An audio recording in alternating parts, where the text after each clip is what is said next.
home. The rest is bullshit and you know it. Tanginang mga kurap yan, di pa ba sila patay? Dami nang naghihirap, pera ng tao tangay. Mapunta sa may kulungan, kami ay naghihintay. Sana dun na mabulok at lumabas na bangkay. Saluin nyo ang aming galit na nagwawala.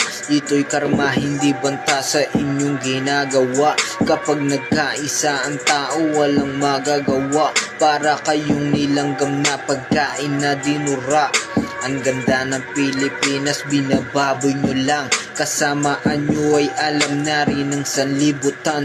Para sa inyo ang respeto, pera ang basihan. Pero nung nahuli lahat, kayo ay nagsisihan.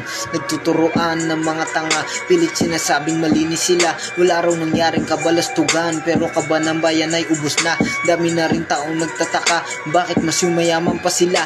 Kasi naman kahit di kanila, inaangkin nila lagay sa bulsa. Kailangan tabasin ng ulo para katawan tuluyan hindi na gumalaw. Paanong hindi malalaman, iharap-harapan nyo na nga nilalamangan.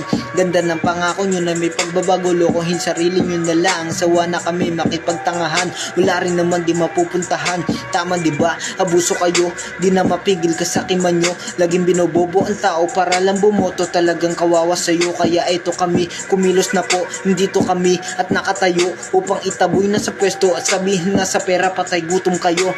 Mga hambog, suga pa masyado sa mga mahirap, walang pake.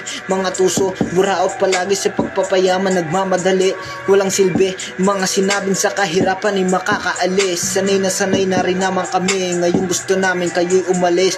Tanginang mga kurap yan, di pa ba sila patay? Dami nang naghihirap, pera ng tao tangay. Mapunta sa may kulungan, kami ay naghihintay. Sana dun na mabulok at lumabas na bangkay. Sana paggising natin bukas ayos na lahat. Magandang Pilipinas sana at hindi na salat. Masasakit na kahapon, naway maghilom na at mga sakim mangluloko, sana maglaho lahat.